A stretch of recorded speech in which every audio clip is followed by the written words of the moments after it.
السلام علیکم ورحمۃ تعالی وبرکاتہ۔ سامعین ناظرین، امید ہے آپ خیریت سے ہوں گے۔ سب سے بڑا مسئلہ آپ کی زندگی کا، آپ کے رہنے سہنے کا سب سے بڑا مسئلہ کیا ہے؟ وہ ہے مسئلہ رزق کا، کہ آپ کے ہاں رزق کیا ہے، آپ کے ہاں کھانے پینے کو کیا ہے، کیا آپ کے ہاں کثرت ہے، آپ کا گزارا ہو رہا ہے، گزر بسر اچھا چل رہا ہے تو فبہا، نہیں تو آپ کو پتہ ہے کہ کتنی پریشانیاں ہوتی۔ آج کے دور میں جو سب سے بڑا مسئلہ ہے وہ ہے ہی رزق کا۔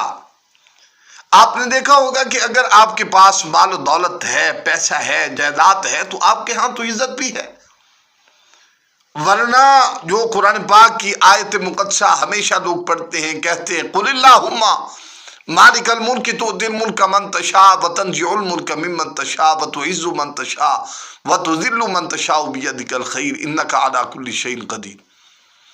یہ پڑھ کے اپنے آپ کو حوصلہ تو دیتے ہیں، لیکن ان کو یہ معلوم نہیں ہے کہ اس آیت مقدسہ کا مفہوم کیا ہے۔ کہتے ہیں جی عزت اور ذلت جو ہے وہ تو اللہ تعالیٰ ہی دیتے ہیں، بالیقین اللہ تعالیٰ ہی دیتے ہیں، اس میں کوئی شک و شبہ نہیں ہے۔ لیکن جس تعلق کی وجہ سے میں آپ کی خدمت میں یہ وظیفہ، یہ عمل پیش کرنے والا ہوں، وہ آپ بغور سماعت فرما لیں۔ اگر آپ چاہتے ہیں کہ آپ کے ہاں عزت بھی ہو، ذلت سے چھٹکارا ہو جائے، اور رزق جو ہے وہ آپ کے دروازے سے باہر تک نظر آئے کہ ان کے ہاں رزق ہے، اس میں کوئی شک و شبہ نہیں ہے کہ یہ اللہ کی بہت بڑی نعمت ہے کہ آج کے دور میں آپ کے پاس رزق کا ہونا۔ اور آپ کو میں یہ عرض کر چکا ہوں کہ لوگ اسی وجہ سے عزت کرتے ہیں، ورنہ لوگ عزت بھی نہیں کرتے۔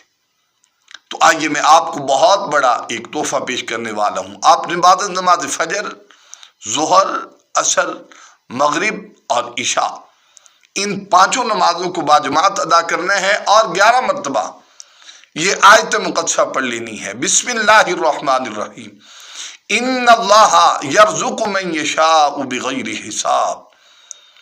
اس کو آپ 11 مرتبہ پڑھیں، اور اگر آپ چاہتے ہیں کہ رزق کی فراوانی ہو جائے، کوئی تنگی نہ ہو، پریشانی نہ ہو، تو آپ اس کو بغیر کسی حساب کے پڑھنا شروع کر دیں، کثرت کے ساتھ، بیٹھتے اٹھتے ہر وقت اس عمل کو پڑھیں۔ اور عمل کی اجازت لینا بہت ضروری ہے، یہ بغیر اجازت کے آپ اس عمل کو نہیں کر پائیں گے۔ عمل کی اجازت کیسے ہوگی؟ آپ نے کمنٹ کی صورت میں ہم سے اس عمل کی اجازت لینی ہے، اس کے بعد اس عمل کو سٹارٹ کرنا ہے، اور اگر ہم سے رابطہ نہ ہو سکے تو آپ نے کمنٹ کی صورت میں ایک بار سبحان اللہ کہہ دینا ہے، تو انشاءاللہ تبارک و تعالی جیسے میری نظر پڑے گی تو آپ کو اس عمل کی اجازت ہوگی۔ السلام علیکم ورحمۃ اللہ تعالی وبرکاتہ۔